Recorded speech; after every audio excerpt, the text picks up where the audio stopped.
कलाकारितामा अहिले पछिल्लो समय एउटा नयाँ उनीहरूका लागि नयाँ कलाकारका लागि तपाईँले देखेका चुनौती चाहिँ के छ सर? चुनौती त प्रतिस्पर्धा नै हो सबभन्दा, होइन? अहिले चाहिँ प्रतिस्पर्धा धेरै बढेको छ र अब मार्केट पनि त्यो किसिमले हल्का बढे पनि चुनौती छ नै। र अर्को अब हामी यो क्षेत्रमा लाग्दाखेरि भनिसके त्यो क्षेत्रको लागि अलिकति सिकेर अलिकति आउनुपर्ने र मेन त प्रतिस्पर्धा नै हो, कम्पिटिसन कारणले तपाईँले राम्रो बनाउनु पर्ने, त्यो नै सबभन्दा ठुलो चुनौती। अहिलेको चुनौतीको रूपमा प्रतिस्पर्धा नै हो, कम्पिटिसन।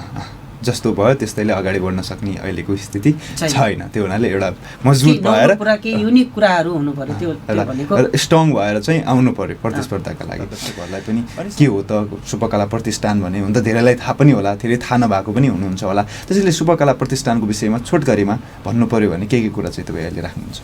शुभकला प्रतिष्ठान भन्दाखेरि यसको तपाईँले कुरा गरिहाल्नुभयो र यहाँ सुरुमा जति बेला महोत्सव लागेको थियो, होइन, र एकजना कलाकार चाहिँ म त्यति बेला धेरै सक्रिय रूपमा थिएन, अलिअलि इन्ट्रेस्टेड त थियो, तर त्यहाँ अब बाहिरी कलाकारहरूको पोस्टरहरू यताउता, होइन, नामहरू सुनिराख्ने र त एकजना यहीँकै नाम चलेको कलाकारलाई मैले त्यहाँ चाहिँ उहाँले चाहिँ त्यो उसमा चाहिँ एउटा आम पब्लिकको जस्तो उहाँको कुनै सम्मान छैन, राम्रै कलाकार र टिकट काटेर गइराखेको देखेँ मैले, होइन।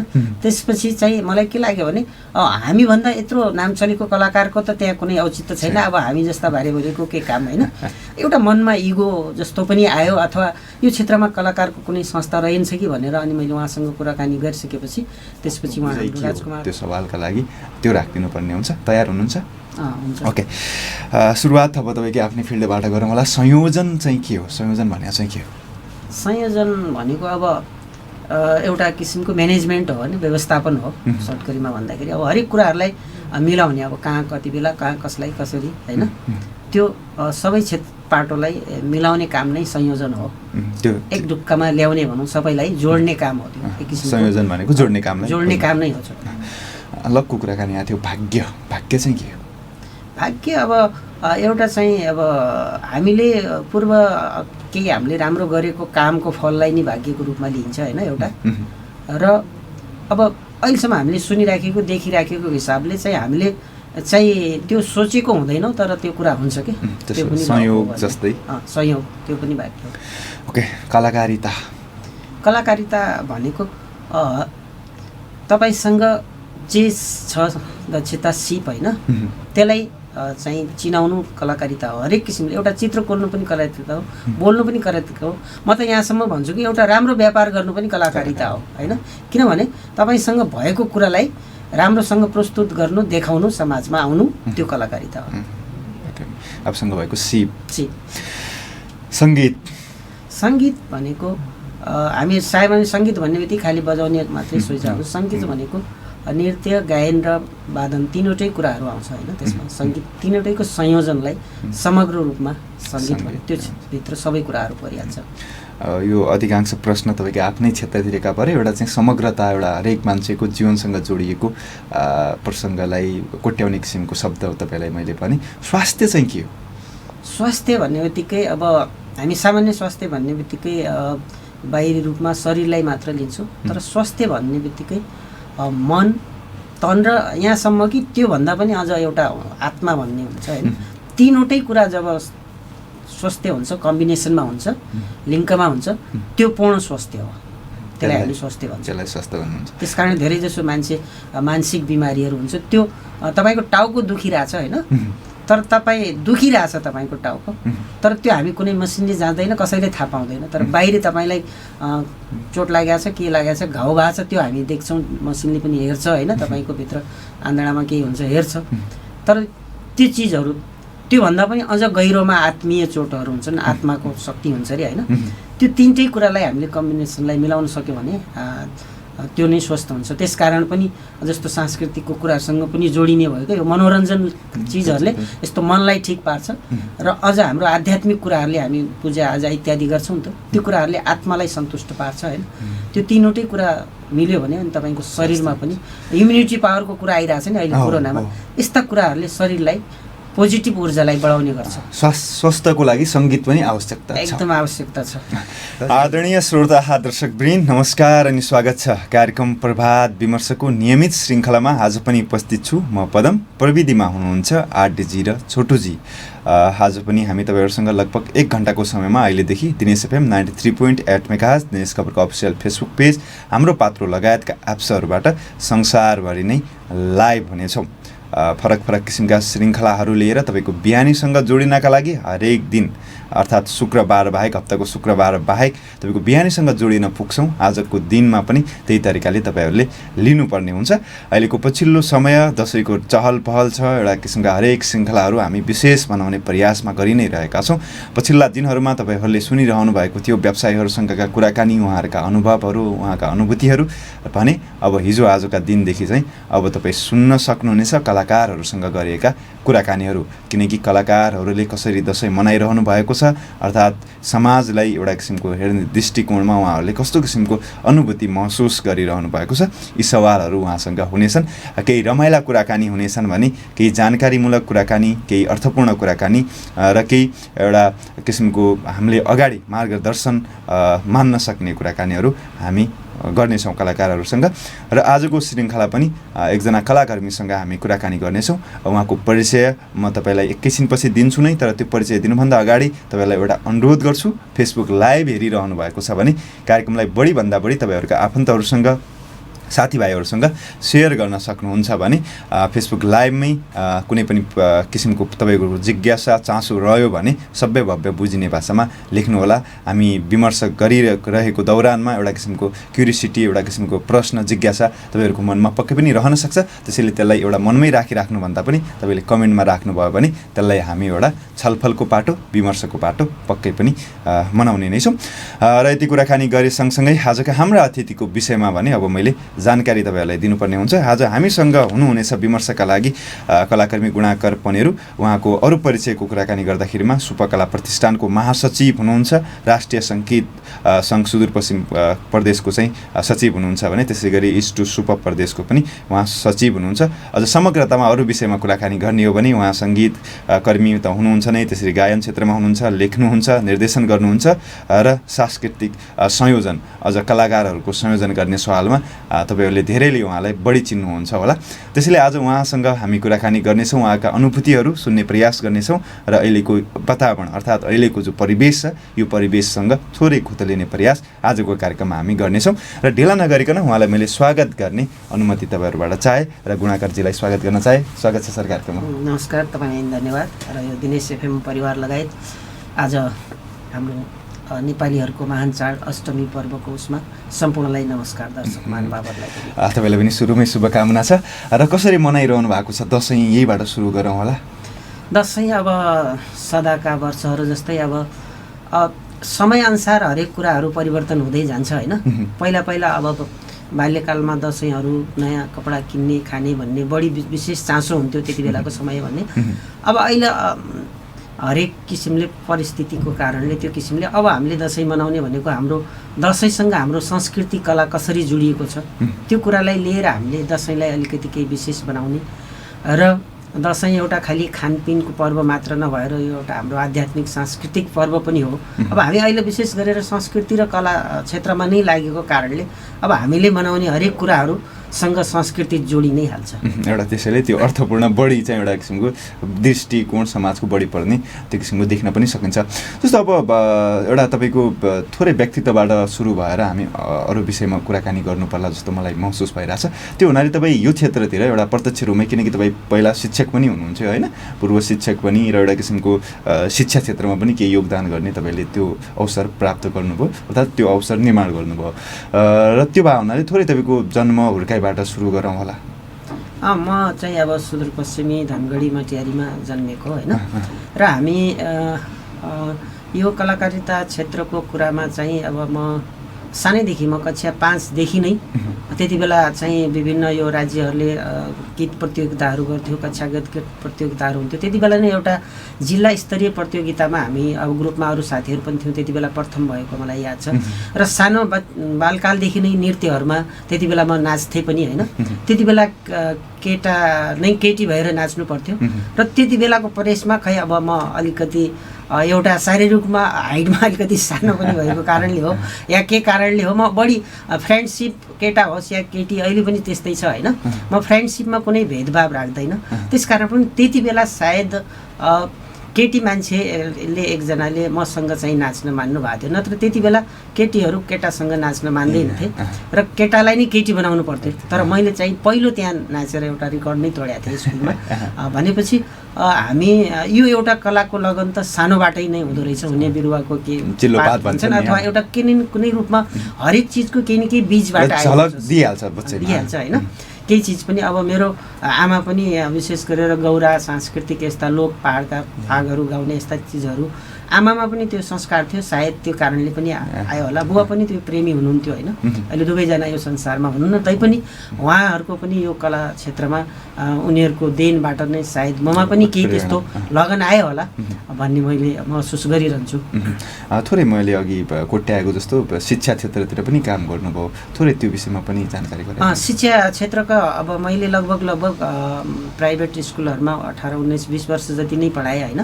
र त्यसपछि अब हरेक क्षेत्रका विकृतिहरू हुन्छन्। अब त्यसपछि यो अहिले चाहिँ व्यवसायीकरण बढी भइरहेको दौरानमा प्राइभेट स्कुलमा शिक्षकहरूलाई त्यो किसिमको चाहिँ न्याय नमिलेको हिसाबले अब एउटा संस्थागत विद्यालय शिक्षक युनियन इस्टु देशभरि नै छ। त्यसमा पनि अब शिक्षकहरूलाई न्याय दिलाउनुपर्छ अथवा शिक्षकहरूले पाउने सुविधाहरू इत्यादिहरूमा भनेर हामीले चाहिँ त्यसमा पनि लागियो होइन। त्यो क्रममा पनि केही कुराहरूमा सुधार हुँदै गयो, केही कुराहरूमा अझै पनि अब यो देशको अब राजनीति परिस्थिति काल सबै कुरा त्यस्तै नै छ, डामाडोल छ होइन। त्यो अवस्थामा त्यति सुधार गर्न नसकिए पनि केही कुराहरूमा हामीले त्यो कुराहरूमा सुधार गर्न सक्यौँ। र शिक्षा क्षेत्रलाई र शिक्षा क्षेत्र सँगसँगै शिक्षा संस्कृति स्वास्थ्य वास्तवमा एकदम मौलिक कुराहरू हुन् र आधारभूत कुराहरू पनि हुन्। यो क्षेत्रको विकासको लागि हामी सबैले मिलेर गर्नुपर्छ।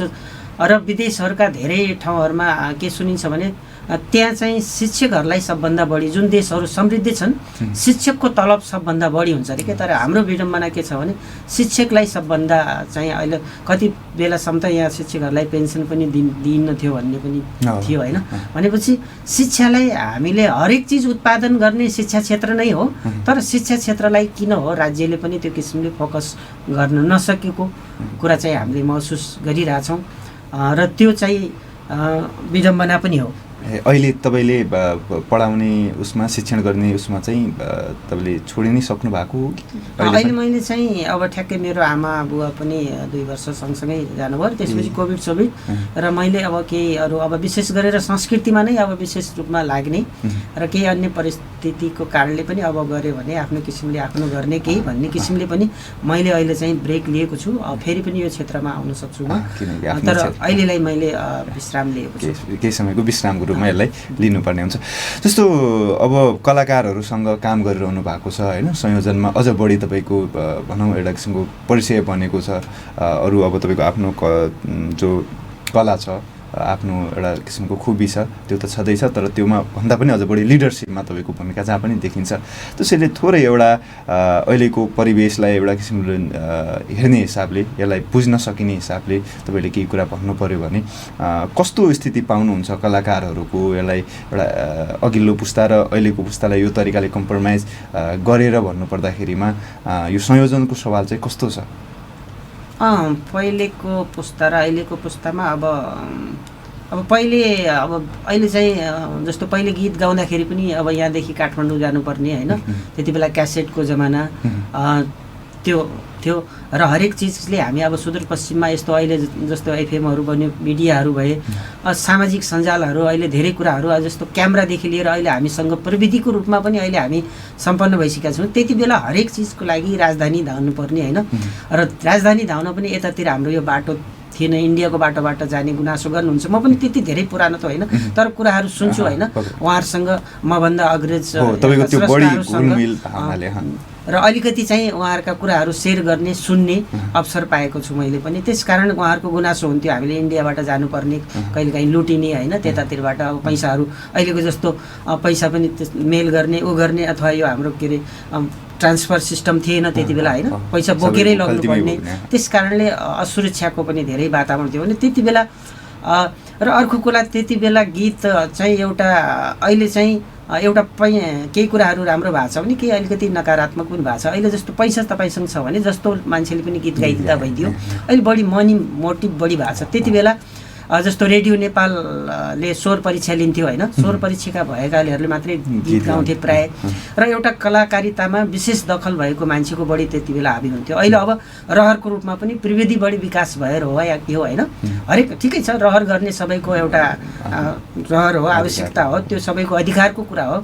तर कला क्षेत्रलाई नै विशेष किसिमले राम्रो बनाउन कुनै न कुनै एउटा इन्स्टिच्युट मार्फत अथवा संस्था मार्फत कसै मार्फत त्यसको एउटा विशेष परीक्षा चाहिँ हुनुपर्दछ होइन, त्यसबाट आएको अझै राम्रो हुन्छ। त्यसकारण पनि अहिले धेरै किसिमका कलाकारहरू उत्पादन भइरहेका छन् र कति त्यस्तै अवस्थामा विलिन पनि भइरहेका छन्। अहिले हामी गर्नै सक्दैनौँ, यति धेरै गायकहरू आइरहेछन्, खुसीको कुरा पनि हो भने। अर्कोतिर चाहिँ एउटा सङ्गीतको शिक्षा अथवा कुनै त्यस्तो औपचारिक क्लास नै नलिकन यसरी चाहिँ हामी 81 मिल्ने गरेका पनि हामी देखिरहेछौँ। तर वास्तवमा कुनै पनि क्षेत्रमा तपाईँ मिडिया क्षेत्र होस्, चाहे हाम्रो स्कुलको शिक्षा क्षेत्र होस्, चाहे स्वास्थ्य क्षेत्र होस्, हामी ट्रेनिङ लिन्छौँ, पढ्छौँ होइन, त्यसपछि आउँछौँ। तर यसमा तपाईँसँग रहर हुने बित्तिकै त्यत्तिकै होमिहाल्ने एउटा गड गिफ्ट हुन्छ आवाज, त्यो त ठिक छँदैछ। तर तैपनि एउटा मेहनत सङ्घर्ष जो गर्नुपर्ने हो त्यसमा चाहिँ त्यति धेरै चासो पछिल्लो पुस्ताको कम छ, अर्थात् सबैमा नभए पनि केहीले चाहिँ त्यो तरिकाले पनि लिइरहेको भनेर तपाईँ भन्न खोज्दै हुनुहुन्छ। त्यही त टेक्निकल कुराहरू पनि हामीले सिक्नुपर्ने हुन्छ होइन, सबै कुराहरू टेक्निकल शिक्षाहरू पनि लिएर अझ त्यसमा आउँदाखेरि राम्रो हो। गड गिफ्ट एउटा स्वर अथवा तपाईँसँग इन्ट्रेस्ट भएको कुरा तपाईँभित्र एउटा त हुन्छ नै, प्लस त्योसँग सम्बन्धित छ। अथवा तपाईँ अभिनयमा जाँदै हुनुहुन्छ भने एक्टिङ सिक्नु पऱ्यो होइन, नृत्यतिर जाँदै हुनुहुन्छ भने नृत्य क्लास लिएको हुनु पऱ्यो, तपाईँ गायनतिर जाँदै हुनुहुन्छ भने सङ्गीतको क्लासहरू, म्युजिक क्लासहरू, यो चिज हुँदाखेरि अझ सुनमा सुगन्ध हुन्थ्यो जस्तो लाग्छ मलाई। यदि हामी त्यो क्षेत्रमा प्रोफेसनली रूपमै राम्ररी लाग्न खोजिरहेछौँ भने अब रहरको लागि गर्ने कुरा अब अर्कै पाटो भयो होइन। र अब उति बेला अब स्टेज कार्यक्रमहरू चाहिँ पनि हुन्थ्यो होइन, पहिला पनि नाटकहरू हुने गर्दथ्यो। अहिले अब बढी जसो क्यामेरा केन्द्रित कार्यक्रमहरू छ, फिल्महरू भयो होइन, हामी टिकटकै बनाएर पनि अहिले टिकटक आइसक्यो। र त्यति बेला हामी गाउँघरतिर खटिया लगाएर त्यस्तो किसिमले ड्रामाहरू नाटकहरू गर्ने त्यो परिवेश थियो। त्यति बेलाको परिवेश पनि आफ्नो किसिमले रमाइलो थियो।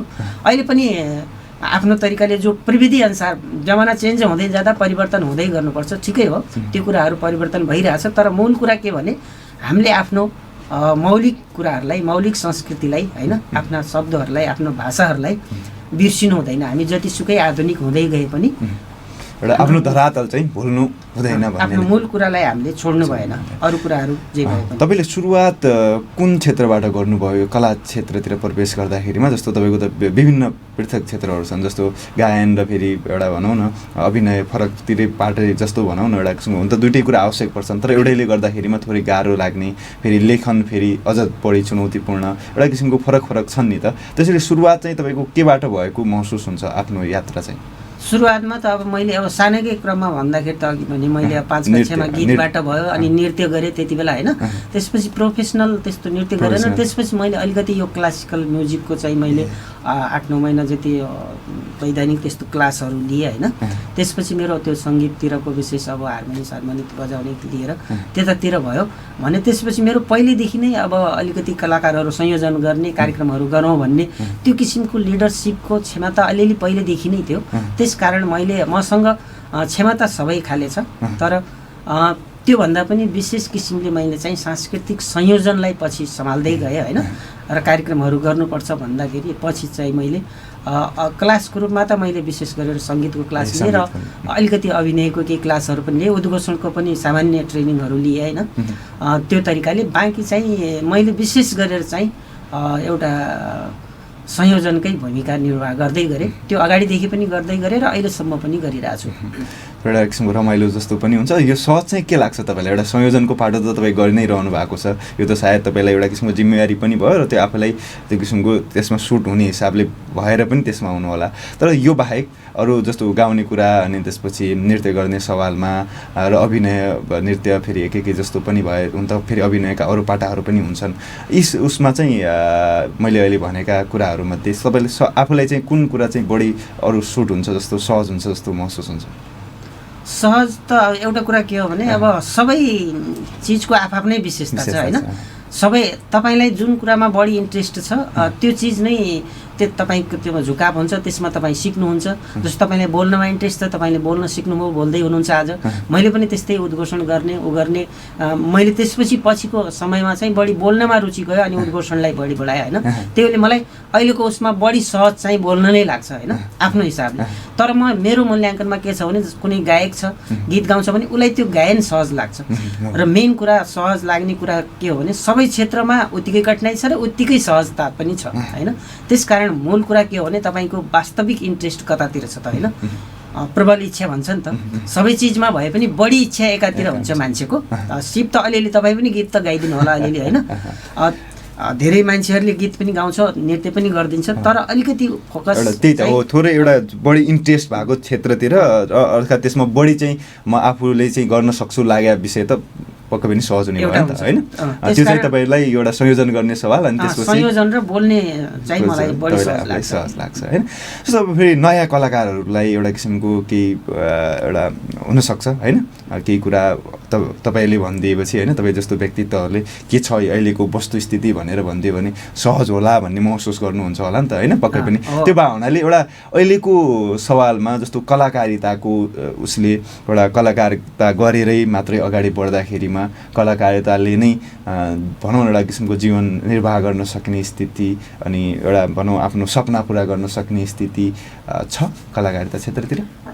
त्यही त भने अब त्यो कुराहरू अघि पनि भने मैले जस्तो हामी अलिअलि इच्छाको हिसाबले रहरले लाग्ने भन्दा पनि त्यतिरबाट तपाईँले राम्रो तरिकाले सिकेर लाग्नुभयो होइन र त्यो क्षेत्रलाई राम्रो तरिकाले अँगाल्नुभयो भने त्यसबाट सहज छ पनि। तर अब सङ्घर्ष पनि छ, जस्तै कम्पिटिसन हरेक चिज अब अहिले तपाईँ मार्केट यो पनि एउटा मार्केट त हो, त्यसपछि यो पनि एउटा व्यवसायको रूपमा लिने बित्तिकै त्यहाँ नाफा र नोक्सान भन्ने आइहाल्छ होइन। त्यसकारण यसमा पनि अब तपाईँका गीतहरू दर्शकले कतिको रुचाउँछ होइन र तपाईँले त्यो कम्पिटिसनमा उत्रिन सक्ने आफूलाई निखार ल्याउनु पऱ्यो, प्रबल गर्नु पऱ्यो। त्यसको लागि तपाईँले सिकेर हुन्छ कि या अब कसैको अब गड गिफ्टको हिसाबले हुन्छ, त्यो एउटा कहिलेकाहीँ भाग्यको कुरा भन्ने कुरा पनि भनिन्छ होइन। त्यो कसैको हुन्छ, तर प्रायः जसो चाहिँ हामीले विभिन्न हिसाबले राम्रो बनाउने अथवा अहिलेको जेनेरेसन अथवा पब्लिकले के चाहिरहेछ होइन त्यो कुरालाई हामीले चाहिँ कसरी प्रस्तुत गर्ने त्यो कुरामा ध्यान दिनुपर्ने हुन्छ। र यसलाई अब हुन त अब हाम्रो यहाँ धेरै के अरे सानो मार्केट छ होइन। जस्तै हामी यहाँनिर भारतको कुरा गरौँ, अरू ठाउँका कुराहरू गरौँ, उहाँ एउटा गीत निकाल्ने बित्तिकै उनीहरूको जीवनयापन हुनसक्छ र हाम्रो बाहिरी संस्कृतिको हस्तक्षेप छ। त्यसैमा पनि हामी सानो देश, त्यसमा पनि अझ हामी सुदूरपश्चिमको कलाकारहरू अझै बढी यो क्षेत्रको भाषालाई लिएर काम गर्दाखेरि अन्यको मान्छेहरूले त्यति नबुझ्ने होइन। त्यसकारण हामी धेरै सानो मार्केटमा छौँ, त्यसकारण हामीसँग प्रतिस्पर्धा धेरै छ। त्यसकारण हामीले उत्कृष्ट उत्पादन निकाल्न सकेको खण्डमा हामी ठिकै भने त्यसबाट अहिले धेरैले गुजारा गरिरहेछन् र हरेक क्षेत्रमा त्यही हो। तपाईँ राम्रो कुनै पनि मार्केटमा वस्तु बिक्यो भने त्यसले मार्केट लिन्छ नि त, त्यस्तै हामीले बिक्न सक्नुपर्छ र त्यसबाट त्यो भयो भने एउटा उत्कृष्ट काम गर्न सकियो भने सर्भाइभ गर्न त्यति गाह्रो चाहिँ छैन, नहुनै सक्ने भन्ने चाहिँ स्थिति छैन बजारको अहिले यो इन्डस्ट्रीलाई हेऱ्यो भने। अर्को चाहिँ अब राज्यले अरू किसिमले जस्तो अहिले त कोरोनाको बिचमा कार्यक्रमहरू पनि भएन होइन, कार्यक्रमहरू पनि हुँदै भइराख्दाखेरि जस्तो यहाँको क्षेत्रमा कलाकार बचाउन ऊ गर्न यहाँका मान्छेहरूको यहाँका जनताहरूको पनि त्यत्तिकै हात हुनुपर्दछ। किनकि हाम्रो क्षेत्रको कलाकारलाई हामीले माया गरिदिने हो भने उनीहरूको पनि जीवनमा चाहिँ विकास आउन सक्छ, उनीहरूको पनि गुजारा चल्न सक्छ होइन। त्यसकारण हाम्रो सबैमा पनि यो चेतना आउनु पर्दछ कि यो हाम्रो कलाकार हो, हामीले यसलाई जसरी हामी धेरै मेला महोत्सव इत्यादि पनि हुने गर्छ होइन। हामी बाहिरी टाढाबाट कलाकारहरू धेरै पैसा तिरेर ल्याउने ऊ गर्ने, तर यहाँको कलाकारलाई त्यति माया नगर्ने परिपाटी जो छ त्यसलाई यहीँको मान्छेले यहाँको कलाकारलाई माया गरिदिने हो भने त्यो अगाडि बढ्छ होइन। मैले प्रसङ्ग आइहाल्यो, यसैमा मैले अझ कोट्याउन चाहेँ। त्यसो भए अहिले स्थिति अब अहिले त हुन त एक दुई वर्षको उसमा त कार्यक्रमहरू भएन बिचमा, तर एउटा स्थानीय सरकारहरू आइसकेपछि भनौँ न संज्ञा त आइसकेपछि अझ यसलाई बुझिने भाषामा कुराकानी गऱ्यो भने पक्कै के स्थानीय कलाकारहरूलाई प्रमोट गर्ने अर्थात् त्यो सवालमा चाहिँ स्थिति छ, उहाँहरू अगाडि बढिरहनु भएको देख्नुहुन्छ? त्यो सवालमा अब हामी सबैले लाग्नुपर्ने पनि छ होइन। र प्लस सरकारको कुराहरूमा सरकार हरेक समयमा परिवर्तन भइरहने र त्यो कारणले एउटाले एउटा कार्यक्रम ल्याउने बित्तिकै अर्कोले त्यो कार्यक्रम ड्यामेज गरिदिने होइन। त्यसकारण हामी पनि एउटा सरकारमा पनि स्थिरता नभइरहँदा हरेक क्षेत्र, यो क्षेत्र मात्रै होइन हरेक क्षेत्र त्यस्तै छ र उहाँहरूले अब भाषणमा बोलीमा त भन्ने गरिरहनुहुन्छ सबैले होइन हाम्रो संस्कृति हाम्रो कला, तर त्यस्तो गर्न नसकिरहेको त्यहाँ पनि केही कुराहरू त्यस्तो होला होइन। तर त्यो नमिलेर अवस्था छ, तर चासो चाहिँ अब बिस्तारै बढ्न थालेको चाहिँ देखिन थालेको छ होइन। अब हामी अस्ति पनि भर्खरै हाम्रो एउटा कार्यक्रममा मैले मन्त्रीज्यूसँग कुरा गरेको थिएँ होइन। अब हामीले हाम्रो क्षेत्रमा विभिन्न हाम्रो क्षेत्रका ठेट कल्चरहरू छन्, फागहरू छन्, गाउँका दमाहरू छन् होइन। त्यो क्षेत्रमा पनि विशेष काम गर्नुपर्छ भन्ने उहाँहरूले पनि विभिन्न कार्यक्रमहरूलाई लाल किताबहरूमा उतार्नु भएको छ होइन। र अब राज्यले त्यसलाई प्रमोट गरिरहेछ, तर सही ठाउँमा सही तरिकाले सदुपयोग हुन सकेको खण्डमा होइन। जस्तो कलाकारितामा पनि बढी राजनीतिकरण भइरहेछ नि त, राजनीतिकरण नभएर जो विशुद्ध तरिकाले त्यो क्षेत्रमा लागेको छ त्यो मान्छेलाई त्यस्ता संस्थाहरूलाई राज्यले चिन्न सकेको खण्डमा होइन पक्कै पनि उहाँहरूको कुनै पनि राज्य सञ्चालकको चाहना खराब त हुँदैन जस्तो लाग्छ मलाई होइन। तर त्यसको संयोजन गर्ने क्रममा, त्यस्तो मिलाउने क्रममा बिचको जो त्यो मिलाउने तत्त्वहरू हुन्छन् उहाँहरूले त्यसलाई सही तरिकाले संयोजन गरिदिएको खण्डमा पक्कै पनि राज्यले चाहिँ अब चाहिँ सुदूरपश्चिम अब प्रदेश पनि अलग भइसक्यो। हाम्रो राज्य हरेक हिसाबले समृद्ध छ, हाम्रो संस्कृति देशभरिमै एउटा अलगै किसिमको विशिष्ट पहिचान भएको छ होइन, विविधता छ। त्यसले गर्दा उहाँहरूको पनि यसमा चासो जान्छ भन्ने मलाई लागेको छ र विभिन्न कार्यक्रमहरूमा उहाँहरूले त्यो कुरा बोल्नु पनि भएको छ। र अब हामीले पनि एउटा संस्थागत रूपले उहाँहरूसँग जाने, अहिलेसम्म त विभिन्न किसिमले हामी यो कोरोना इत्यादिले जान सकेनौँ र त्यो हाम्रो पनि अभियान रहनेछ।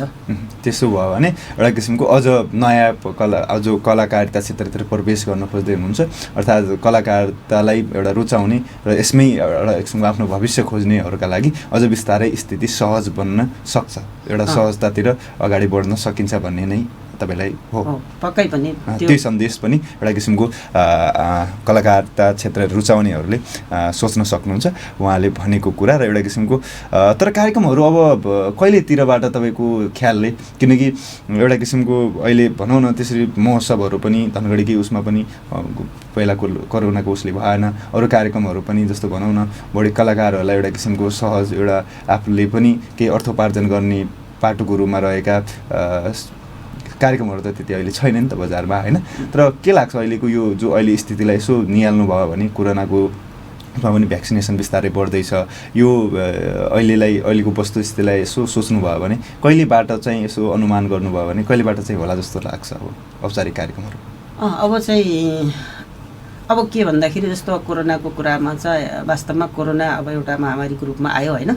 र अब चाहिँ कोरोना के हो भन्ने कुरा मान्छेले बुझिसके र कुनै पनि जब रोग आउँछ त्यो वर्षौँसम्म रहन्छ। जस्तै टिबी आयो जमानामा होइन, त्यो चलिरहेछ, हैजाहरूको एकचोटि यहाँ आइसकेपछि रूपमा आइसकेपछि त्यो पुरै निर्मूल चाहिँ एकैचोटि हुँदैन। र अब कोरोनाको विशेषता र त्यसको लक्षणहरू र त्यो भइसकेका हाम्रै साथीहरू अथवा हामीले धेरैलाई देखिसक्यौँ र उनीहरू निका पनि भइसके होइन। त्यसकारण कोरोना के हो भन्ने अब हामीले बुझिसक्यौँ र अब हामी सचेत आफै हुन थालिसक्यौँ र त्यसकारण राज्यले पनि अब बुझिसक्यो अब कोरोनाकै कारणले चाहिँ अब कुनै पनि कार्यक्रममा जस्तो मास्क लगाउने, सेनिटाइजर लगाउने अथवा हामीले बढी क्लोज नहुने त्यो कुराहरू हामीले अब आफै बुझ्नुपर्छ होइन। र तर अब चाहिँ त्यो कार्यक्रम नै रोकेर अथवा त्यस्तो किसिमले मात्रै कोरोना रोकिन्छ भन्ने जस्तो पनि लाग्दैन होइन। र अब चाहिँ कार्यक्रम हामीले एउटा चाहिँ सिस्टमेटिक तरिकाले मापदण्ड अपनाएर कार्यक्रमहरू चाहिँ गर्न सकिन्छ जस्तो मलाई लाग्छ। र राज्यले पनि अब अहिले भ्याक्सिनेसन पनि लगभग भइसक्यो होइन। त्यसकारण पनि अब हामी पहिलेभन्दा सुरक्षित छौँ र मूल कुरा चाहिँ हामीले आफूले आफ्नो स्वास्थ्य सबैले आफैले नै ख्याल गर्नुपर्छ र अनावश्यक रूपमा हामीले भिडभाड चाहिँ गर्नु हुँदैन, तर हामीले नियम अपनाएर हामीले सभ्य तरिकाले कार्यक्रमहरू चाहिँ अबका दिनमा चाहिँ पहिलेभन्दा सहज रूपमा गर्न सकिन्छ जस्तो हामीले महसुस गरिरहेछौँ। र यो श्रोता दर्शकहरूलाई यो प्रश्न किन गरियो भन्ने पनि एक किसिमको लाग्न सक्छ। यो प्रश्न मैले कुन हिसाबले हाम्रो गुणाकर सरलाई गरेँ भने तपाईँ बढी जस्तो कार्यक्रम संयोजनतिर चाहिँ हुनुहुन्छ। एउटा किसिमको उहाँलाई यो बजारको स्थिति अहिलेको परिवेशलाई राम्रोसँग निहालिरहेको हुनाले एउटा किसिमको भ्यू एउटा किसिमको सोचाइ उहाँले बनाउनु भयो होला भनेर मैले उहाँलाई यो प्रश्न पनि गरेको थिएँ र एउटा किसिमको जवाब पनि आइ नै सकेको छ। र एउटा किसिमले सकारात्मकता भनौँ न बिस्तारै कार्यक्रमहरू पनि जस्तो फिल्महरू पनि हलमा लाग्न सुरु भइसकेका स्थिति र यसले गर्दाखेरिमा अब बिस्तारै किसिमले अरू कार्यक्रम पनि होला नै भन्ने एउटा तपाईमा पनि त्यो आशा छ। आदरणीय श्रोता दर्शकवृन्द, आजको दिनमा हामी कुराकानी गरिरहेका छौँ कलाकर्मी गुणाकर पनेरुसँग। उहाँसँग हामीले एउटा किसिमको उहाँको अनुभूति र अहिलेको वस्तुस्थितिको सवालहरू लिएर कुराकानी गऱ्यौँ। अबको समय एउटा छोटो ब्रेकसँग जोडिन्छौँ। ब्रेकपछि उहाँसँग थप कुराकानीहरू आगामी उहाँका योजनाहरूदेखि लिएर एउटा किसिमको बजारको स्थितिको सवालमा हामी कुराकानी गर्ने नै छौँ कलाकर्मी गुणाकर पनेरुसँग। उहाँ शुभकला प्रतिष्ठानको महासचिव हुनुहुन्छ, त्यसै गरी राष्ट्रिय सङ्गीत सङ्घ सुदूरपश्चिम प्रदेशको चाहिँ सचिव हुनुहुन्छ, त्यसै गरी इस्ट टु सुपर प्रदेशको पनि उहाँ सचिव हुनुहुन्छ। अझ एउटा समग्रताको रूपमा उहाँलाई सम्बोधन गर्ने हो भने सङ्गीतकर्मी, गायन, त्यसै गरी लेखक, निर्देशक र त्यसै गरी सांस्कृतिक संयोजकका रूपमा उहाँलाई चिन्न सकिन्छ। उहाँसँग हामीले उहाँका अनुभूतिहरू समेटिएका केही कुराकानी हामीले गरि नै सकेका छौँ भने अबको रूपमा समग्र एउटा बजारको स्थिति, उहाँ आबद्ध रहेका सङ्घ संस्थाहरूको सवाल र एउटा किसिमको अझ उहाँले महसुस गर्ने अनुभूतिहरूमै केन्द्रित रहेर कुराकानी गर्नेछौँ। एउटा बुझाइ तपाईँको सेगमेन्टसँग पनि उहाँलाई म जोड्ने नै छु। तपाईँको अनुभूति लिएर फेरि पनि उहाँलाई मैले स्वागत गर्न चाहेँ। गुणाकर सर, फेरि पनि स्वागत छ कार्यक्रममा। सुरुवात अब बुझाइ तपाईँकै सेगमेन्टबाट अगाडि बढाउँ होला। अरू कुराकानी धेरै नै छन्, त्यसैले एउटा बुझाइ तपाईँको सेगमेन्टमा चाहिँ हामी तपाईँलाई 5वटा वर्डहरू भन्छौँ क्रमशः। 5वटा शब्दहरू तपाईँलाई दिइसकेपछि त्यसको तपाईँले परिभाषा भन्दा पनि एउटा तपाईँको आफ्नो बुझाइ के हो त्यो सवालका लागि त्यो राखिदिनु पर्ने हुन्छ। तयार हुनुहुन्छ? ओके, सुरुवात अब तपाईँकै आफ्नै फिल्डबाट गरौँ होला। संयोजन चाहिँ के हो? संयोजन भने चाहिँ के हो? संयोजन भनेको अब एउटा किसिमको म्यानेजमेन्ट हो होइन, व्यवस्थापन हो सर्टकरीमा भन्दाखेरि। अब हरेक कुराहरूलाई मिलाउने, अब कहाँ कति बेला कहाँ कसलाई कसरी होइन, त्यो सबै पाटोलाई मिलाउने काम नै संयोजन हो। त्यो एक ढुक्कामा ल्याउने भनौँ, सबैलाई जोड्ने काम हो त्यो एक किसिमको। संयोजन भनेको जोड्ने काम नै हो। अलगको कुराकानी आएको थियो भाग्य। भाग्य चाहिँ के हो? भाग्य अब एउटा चाहिँ अब हामीले पूर्व केही हामीले राम्रो गरेको कामको फललाई नै भाग्यको रूपमा लिइन्छ होइन एउटा। र अब अहिलेसम्म हामीले सुनिराखेको देखिराखेको हिसाबले चाहिँ हामीले चाहिँ त्यो सोचेको हुँदैनौँ, तर त्यो कुरा हुन्छ कि त्यो पनि संयोग जस्तै। संयोग, त्यो पनि भाग्य हो। ओके, कलाकारिता। कलाकारिता भनेको तपाईँसँग जे छ दक्षता सिप होइन, त्यसलाई चाहिँ चिनाउनु कलाकारिता हो। हरेक किसिमले एउटा चित्र कोर्नु पनि कलाकारिता हो, बोल्नु पनि कलाकारिता हो। म त यहाँसम्म भन्छु कि एउटा राम्रो व्यापार गर्नु पनि कलाकारिता हो होइन। किनभने तपाईँसँग भएको कुरालाई राम्रोसँग प्रस्तुत गर्नु, देखाउनु, समाजमा आउनु, त्यो कलाकारिता हो। आफूसँग भएको सिप। सङ्गीत भनेको हामी सामान्य सङ्गीत भन्ने बित्तिकै खालि बजाउने मात्रै सोचिरहेको। सङ्गीत भनेको नृत्य, गायन र वादन तीनवटै कुराहरू आउँछ होइन। त्यसमा सङ्गीत तीनवटैको संयोजनलाई समग्र रूपमा सङ्गीत भन्यो। त्यो भित्र सबै कुराहरू परिहाल्छ। यो अधिकांश प्रश्न तपाईँको आफ्नै क्षेत्रतिरका परे। एउटा चाहिँ समग्रता, एउटा हरेक मान्छेको जीवनसँग जोडिएको प्रसङ्गलाई कोट्याउने किसिमको शब्द हो तपाईँलाई मैले भने। स्वास्थ्य चाहिँ के हो? स्वास्थ्य भन्ने बित्तिकै अब हामी सामान्य स्वास्थ्य भन्ने बित्तिकै बाहिरी रूपमा शरीरलाई मात्र लिन्छौँ, तर स्वास्थ्य भन्ने बित्तिकै मन, तन र यहाँसम्म कि त्योभन्दा पनि अझ एउटा आत्मा भन्ने हुन्छ होइन। तीनवटै कुरा जब स्वास्थ्य हुन्छ, कम्बिनेसनमा हुन्छ, लिङ्कमा हुन्छ, त्यो पूर्ण स्वास्थ्य हो। त्यसलाई हामी स्वास्थ्य भन्छौँ। त्यस कारण धेरै जसो मान्छे मानसिक बिमारीहरू हुन्छ, त्यो तपाईँको टाउको दुखिरहेछ होइन, तर तपाईँ दुखिरहेछ तपाईँको टाउको, तर त्यो हामी कुनै मसिनले जाँदैन, कसैले थाहा पाउँदैन। तर बाहिर तपाईँलाई चोट लागेको छ, के लागेको छ, घाउ भएको छ, त्यो हामी देख्छौँ, मसिनले पनि हेर्छ होइन। तपाईँको भित्र आन्द्रामा केही हुन्छ हेर्छ, तर त्यो चिजहरू त्योभन्दा पनि अझ गहिरोमा आत्मीय चोटहरू हुन्छन्, आत्माको शक्ति हुन्छ अरे होइन। त्यो तिनटै कुरालाई हामीले कम्बिनेसनलाई मिलाउन सक्यो भने त्यो नै स्वस्थ हुन्छ। त्यसकारण पनि जस्तो सांस्कृतिकको कुरासँग पनि जोडिने भयो क्या, यो मनोरञ्जन चिजहरूले यस्तो मनलाई ठिक पार्छ र अझ हाम्रो आध्यात्मिक कुराहरूले, हामी पूजाआजा इत्यादि गर्छौँ नि त, त्यो कुराहरूले आत्मालाई सन्तुष्ट पार्छ होइन।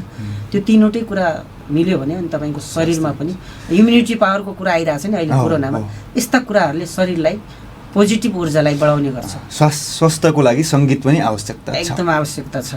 लजिकल जवाफको लागि धेरै धेरै धन्यवाद। अझ फेरि हामी विमर्शमै फर्क्यौँ होला।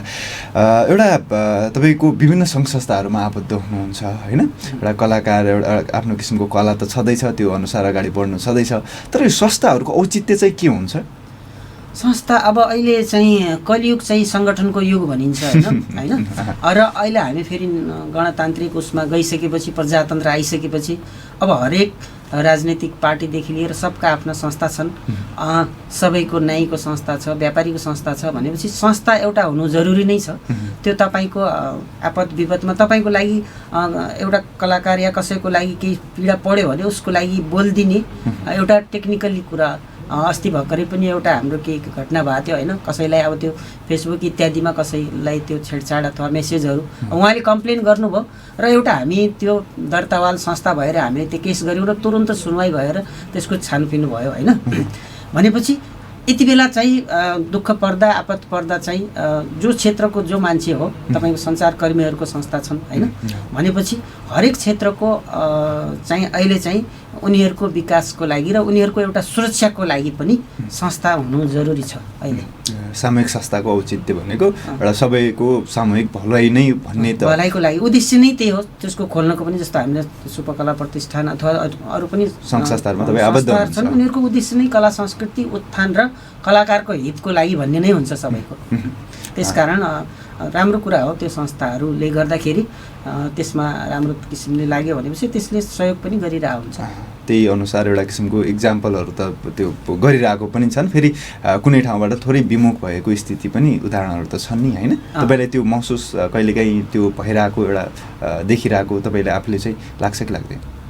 विमुख भन्नाले कस्तो किसिमको? थियो एउटा उद्देश्य छ, उद्देश्यबाट एउटा किसिमको सामूहिक भलाइबाट भन्दा पनि कसैको एउटा व्यक्तिगत स्वार्थ बढी जोडिएर त्यो रूपले पनि संस्थाहरू बढी खुलिरहेको, बढी चाहिँ भइरहेको, एउटै संस्थाले पनि राम्रो तरिकाले फङ्सन नगरिसकेको तर पनि संस्था बढी खोल्ने, फेरि व्यक्तिवादीमा जाने, त्यसपछि फेरि त्यो विमुख भइरहेको यो स्थिति त्यो भइरहेछ। त्यो राजनीतिकमा पनि भइरहेछ, एउटा व्यक्तिवाद होइन। तपाईँ अहिले देख्दै हुनुहुन्छ एक दुईजना व्यक्तिहरूको कारणले पुरै पार्टीहरू तहस नहस भइरहेछन् होइन। भने कलाकारिता क्षेत्रमा पनि अघि न पनि कुरो उठाए राजनीतिकरण भइरहेछ तपाईँ। त्यसकारण राजनीति आस्था आफ्नो ठाउँमा छ, तर यस्ता संस्थाहरूमा चाहिँ राजनीतिकरण हुनु हुँदैन। त्यसकारण हामीले पनि त्यो तपाईँले कुरा उठाउनुभयो, सही कुरा हो। मैले देखेको उसमा पनि यहाँ धेरै संस्थाहरू खुलिसके र मैले गत साल नवीकरण रिन्यू गर्न जाँदाखेरि पनि डाटामा यहाँ 20-2200 संस्थाहरू थिए। नवीकरण गर्न आउँदाखेरि अहिलेसम्म 15-16वटा मात्रै आएछन् भनेर त्यहाँ प्रशासनमा भनिएको थियो होइन। भनेपछि धेरै संस्थाहरू हामीले देख्दै देख्दै खुलिसकेर उनीहरू अहिले विलिन पनि भइसके र त्यो संस्था टिक्नलाई त्यसमा लाग्ने मान्छे कस्तो छ होइन, त्यो पनि हामीले हेर्नुपर्ने छ। उहाँहरूको त्यो संस्थामा आबद्ध पदाधिकारीहरूको आचरण के छ, त्यो सबै समग्र कुराले असर पर्छ र जो चाहिँ निजीगत स्वार्थभन्दा पनि एउटा सामाजिक स्वार्थले जो लागेको छ त्यो व्यक्तिहरू यदि संस्थामा भयो भने संस्थाको पनि नाम रहन्छ र समाजको र कलाकारको अथवा सबैको चाहिँ उत्थान हुन्छ भन्ने हो। एउटा किसिमको जो उद्देश्य छ त्यहीप्रति एउटा किसिमको अगाडि बढौँ भन्ने त हाम्रो शुभेच्छा त रहन्छ नै, तर पनि एउटा किसिमको भनौँ न नयाँ भइरहेको फेरि समाजमा एउटा किसिमको बढी के यो पनि संस्था त्यहाँ पनि संस्था यो पनि भएको एउटा उसले पनि यताबाट भनेर बढी जसो अहिले एउटा परिपाटी पनि के छ भने तपाईँलाई अध्यक्ष हुनुपर्ने होइन, मलाई पनि अध्यक्ष हुनुपर्ने, सबैलाई चाहिँ एउटा पदको लोभ पनि बढी देखिरहेछ कि त्यस कारणले पनि यो हुन सक्छ। तपाईँ म यो संस्थामा तपाईँले अध्यक्ष हुनु भएन भने तपाईँ फेरि अर्को संस्था खोलेर अध्यक्ष हुने यस्तो परिपाटीहरू पनि नभए होइन देखिरहेको छ। र हामी समग्र रूपमा चाहिँ एकअर्कालाई स्वीकार गर्न नसक्ने परिपाटी पनि हो होइन। प्रजातन्त्र हो, अब अहिले त भोटिङको सिस्टम छ। हाम्रो विडम्बना राजनीतिमा पनि त्यही छ नि त होइन। तपाईँले अब चुनाव गर्ने त अधिकार छ नि त। हामी चुनावमा प्रतिस्पर्धामा आउँ, धेरै संस्था बनाइरहनु पनि जरुरी छैन, तर ठिक छ आफ्नो उद्देश्यको लागि स्वीकार्यता एकअर्कामा चाहिँ अहिलेको समाजमा आवश्यकता चाहिँ थियो। तर समग्र रूपमा एक क्षेत्रको मान्छेले सबैले एक रूपमा मिलेर गयो भने पक्कै पनि त्यो क्षेत्र राम्रो हुन्छ होइन। विभाजन त कुनै हिसाबले पनि राम्रो हुँदैन। सुब्बा कला प्रतिष्ठानको महासचिव हुनुहुन्छ, एउटा किसिमको अब त्यो मैले तपाईँलाई त्यो पछाडि तपाईँको एउटा ट्याग लगाइसकेपछि एउटा किसिमको श्रोता दर्शकहरूलाई पनि के हो त सुब्बा कला प्रतिष्ठान भने, हुन त धेरैलाई थाहा पनि होला, धेरै थाहा नभएको पनि हुनुहुन्छ होला। त्यसैले सुब्बा कला प्रतिष्ठानको विषयमा छोटकरीमा भन्नु पर्यो भने के कुरा चाहिँ तपाईँ अहिले राख्नुहुन्छ? सुब्बा कला प्रतिष्ठान भन्दाखेरि यसको तपाईँले कुरा गरिहाल्नुभयो र यहाँ सुरुमा जति बेला महोत्सव लागेको थियो होइन, र एकजना कलाकार चाहिँ म त्यति बेला धेरै सक्रिय रूपमा थिएन, अलिअलि इन्ट्रेस्टेड त थियो, तर त्यहाँ अब बाहिरी कलाकारहरूको पोस्टरहरू यताउता होइन नामहरू सुनिराख्ने र एकजना यहीँकै नाम चलेको कलाकारलाई मैले त्यहाँ चाहिँ उहाँले चाहिँ त्यो उसमा चाहिँ एउटा आम पब्लिकको जस्तो उहाँको कुनै सम्मान छैन, राम्रै कलाकार र टिकट काटेर गइराखेको देखेँ मैले होइन। त्यसपछि चाहिँ मलाई के लाग्यो भने हामीभन्दा यत्रो नाम चलेको कलाकारको त त्यहाँ कुनै औचित्य छैन, अब हामी जस्ता भारीभुरीको के काम होइन। एउटा मनमा इगो जस्तो पनि आयो, अथवा यो क्षेत्रमा कलाकारको कुनै संस्था रहन्छ कि भनेर अनि मैले उहाँसँग कुराकानी गरिसकेपछि त्यसपछि उहाँ हाम्रो राजकुमार जोशीजी हुनुहुन्थ्यो होइन। उहाँ चाहिँ थुप्रै नेपाली चलचित्र राष्ट्रिय चलचित्र सङ्घको पनि सदस्य हुनुहुन्छ र तितो सत्य लगायत धेरै चलचित्रहरूमा उहाँले काम गर्नुभएको त्यस्तो व्यक्तित्वसँग त्यसपछि मैले कुरा गर्दाखेरि नै त्यस्तो किसिमको अब त्यस्तो खासै त्यस्तो छैनन् भन्नुभयो। त्यसपछि मैले भने ल अब हामी कलाकारको एउटा संस्था बनाउन भन्ने किसिमले छलफल भएर हामी यहाँका विभिन्न व्यक्तिहरूलाई त्यति बेलाका साथीहरूलाई बोलाएर हामीले एउटा संस्था बनाएर सुब्बा कला प्रतिष्ठान भन्ने नाम दिएर 66 सालमा हामीले त्यसलाई दर्ता गरेर र सुरुमै एकजना लक्ष्मण चौधरी भन्ने एउटा किडनी पेसेन्ट हुनुहुन्थ्यो, उहाँको लागि हामीले एउटा च्यारिटी सो गरेर त्यति बेला लखनऊमा हामीले 19-20 हजार भारू उनको बेडमै दिएर आएका थियौँ होइन। त्यहाँदेखि सबैले त्यसपछि अब चाहिँ कलाकारिताको चाहिँ एउटा संस्थाको रूपमा हामीलाई चिनेर र माया गर्न थाले र त्यसपछि हाम्रो उसमा चाहिँ थारू पहाडी र कुनै हरेक क्षेत्रको चाहिँ हामीसँग पदाधिकारी छन् र हाम्रो कुनै भेदभाव पनि छैन। पार्टीगत रूपमा त मैले भन्छ कि हाम्रो आफ्नो आस्था आफ्नो ठाउँमा होला हामीभित्र पदाधिकारीमा, तर समग्र रूपमा हामी सबैलाई समेट्ने प्रयासको रूपमा र कला क्षेत्रको लागि र त्यसपछि महोत्सवका कुराहरूमा पनि हामीले त्यति बेला सुरुमा यतातिरको कलाकारहरूको यहाँको नृत्यदेखि र विभिन्न ठाउँमा चाहिँ तपाईँलाई स्टेज मात्र हो, स्टेज दिए भइहाल्छ भन्ने जस्ता कुराहरू आउँथ्यो होइन। पछि हामीले त्यो संस्था रूपमा गएर लड्दै गएपछि त्यसपछि त्यति बेला 500बाट नृत्यहरू सुरु गरेर पछि 71-72सम्म 10-11 हजार यहाँको नृत्य केन्द्रहरूलाई पनि हामी दिलाउन सफल भएको थियौँ होइन। भनेपछि एउटा यहाँको त्यस्तै देउडा क्षेत्रका गायकहरूलाई पनि 1-2 हजारदेखि लिएर त्यसपछि 10-12 हजारसम्म हामीले त्यहाँ पुर्याउन सफल भयौँ। एउटा संस्थागत रूपमा जाँदाखेरि चाहिँ पक्कै पनि केही न केही रूपमा चाहिँ जस्तो त्यसमा चाहिँ लड्न सकिदो रहेछ भन्ने संस्था चाहिँ र एउटा किसिमको प्रभावकारिता चाहिँ संस्थागत भयो भने तपाईँ व्यक्तिगत रूपमा जानुभयो र संस्थागत रूपमा बार्गेनिङ गर्नुभयो भने फरक हुँदो रहेछ भन्ने कुरा हामीले महसुस गरेका थियौँ। कलाकारसँग कुराकानी भइरहेको छ, एउटा किसिमको कला क्षेत्रको विषयमा कुराकानी भइरहेको छ, एउटा किसिमको यो त रमाइलो छँदै नै छ। एउटा किसिमको श्रोता दर्शकलाई अब चाहिँ के हुनसक्छ भने यत्रो कुराकानी भयो, केही न केही कला अब के राख्ने एउटा केही न केही सुनाए हुन्थ्यो भन्ने लागिरहेको हुनसक्छ। फेरि तपाईँको क्षेत्र धेरै नै छ, मैले यो नै भन्नुहोस् भन्न मिलेन, केही त्यस्तो किसिमको अहिले श्रोता दर्शकहरूका अगाडि राख्न मिल्ने छ कि त्यस्तो अब किसिमको? अब म बढी जस्तो चाहिँ अब बोल्ने कुराहरू बोल्ने नै भइहाल्छ होइन। अब अभिनयको कुरामा बढी त्यो पर्दामा देखिने कुराहरू हुन् होइन। र अब गायनको कुराहरूमा विशेष गरेर लाइभ सङ्गीतहरूमा गाउने गर्दछु मैले होइन। र त्यो अब हाम्रो मेरो यहाँ भन्दा पनि अब जस्तो युट्युबहरू पनि छ, अहिले हामीले 2टा चलाइरहेछौँ, सुपक कला संसार र सुपक थारू सलिमा पौरा भन्ने हाम्रो च्यानलहरू। तपाईँ हाम्रा कार्यक्रमहरू त्यहाँ पनि हेर्न सक्नुहुन्छ होइन। र आज अलिकति यो दसैँको परिवेश हुनाले आज म यहाँ आएँ र हिजो मलाई अलिकति ज्वरो पनि आइराखेको थियो होइन। त्यसकारण अब त्यो किसिमको विशेष एउटा त्यस्तो अब एउटा भन्दा फेरि तपाईँको नृत्य कुरा अब स्टुडियोमा त्यो अहिले सम्भव हुने पनि कुरा भएन र यो क्षेत्रकै कुरातिर हामी बढी नै एउटा किसिमको विमर्श गर्ने भन्ने हाम्रो पनि ध्येय हुनाले लगभग अन्तिमतिर हामी छौँ नै।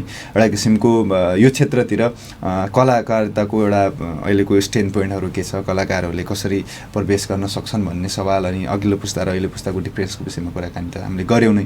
तर अझै एउटा किसिमको यो क्षेत्रको मान्छे अहिले फेरि एउटा कलाकारिता भने रङ्गीन क्षेत्र मान्छ कि योतिर एउटा किसिमको राम्रो छ, एउटा किसिमको नियम छ, फेम छ, हरेक किसिमको अगाडि बढ्न सकिन्छ भन्ने एउटा किसिमको मान्छेमा सोच हुन्छ। नयाँ कलाकार जो बन्ने सोच बनाउनु भएको छ, प्रवेश गर्ने सोच बनाउनु भएको छ कला क्षेत्रतिर। त्यो हुनाले एउटा थोरै हामीले एउटा किसिमको, किनकि सत्य भन्ने कुरा जहिले पनि अब मलाई लाग्ने कुरा चाहिँ त्यो सही गलत भन्दा पनि अझ जे हुनु छ रियालिटीसँग बढी चाहिँ सम्बन्धित हुने भए हुनाले कलाकारितामा अहिले पछिल्लो समय एउटा नयाँ उनीहरूका लागि, नयाँ कलाकारका लागि तपाईँले देखिया चुनौती चाहिँ के छ सर? चुनौती त प्रतिस्पर्धा नै हो सबभन्दा, होइन? अहिले चाहिँ प्रतिस्पर्धा धेरै बढेको छ र अब मार्केट पनि त्यो किसिमले हल्का बढे पनि चुनौती छ नै। र अर्को अब हामी यो क्षेत्रमा लाग्दाखेरि भनिसके त्यो क्षेत्रको लागि अलिकति सिकेर अलिकति आउनुपर्ने र मेन त प्रतिस्पर्धा नै हो, कम्पिटिसन कारणले तपाईँले राम्रो बनाउनु पर्ने, त्यो नै सबभन्दा ठुलो चुनौती। अहिलेको चुनौतीको रूपमा प्रतिस्पर्धा नै हो, कम्पिटिसन जस्तो भयो त्यस्तैले अगाडि बढ्न सक्ने अहिलेको स्थिति छैन। त्यो हुनाले एउटा मजबुत भएर केही युनिक कुराहरू हुनु पर्यो, त्यो भनेको स्ट्रङ भएर चाहिँ आउनु पर्यो प्रतिस्पर्धाका लागि। अनि सर एउटा अघिल्लो पुस्ताको र पछिल्लो पुस्ता हरेक जेसुकै भए पनि तपाईँले संयोजन दुइटै पुस्तालाई गरिरहनु भयो, होइन? कार्यक्रमहरूलाई मिलाउने अनि त्यसपछि त्यो कार्यक्रमको एउटा किसिमको समाजलाई दिन सक्ने एउटा आउटपुट जे छ त्यसले पनि समाजले पनि लियो, कलाकारहरूले पनि त्यो त लियो नै। तर पनि एउटा किसिमको अरू जिम्मेवारी तपाईँले यो काम गरिरहँदाखेरिमा अरू एउटा पछाडि अझ अघिल्लो पुस्ता भन्दा पनि नयाँ पुस्ता जो तपाईँहरूलाई अझै संयोजनको तपाईँको अझै आवश्यकता महसुस गरिरहेको छ, त्यो फोइली फिल्डमा तपाईँ त गर्नु नै हुन्छ। तर अहिले उहाँहरूलाई अनुरोध गर्नु पऱ्यो भने एउटा चुनौतीको सवालमा कुराकानी गऱ्यौँ, अनि त्यसपछि अहिलेको स्ट्रङ पोइन्टहरू अहिले के छ त, होइन?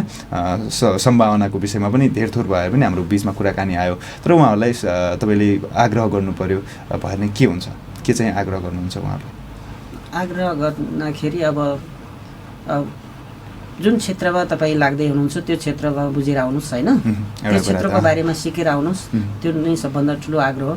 र तपाईँ खालि अब 2-4 दिनको इन्ट्रेस्टको लागि भन्दा पनि त्यसलाई एउटा म यो किसिममा लाग्छु भन्ने भित्री इच्छादेखि नै आउनुहोस्, होइन? त्यो किसिमले आउनु जरुरी छ।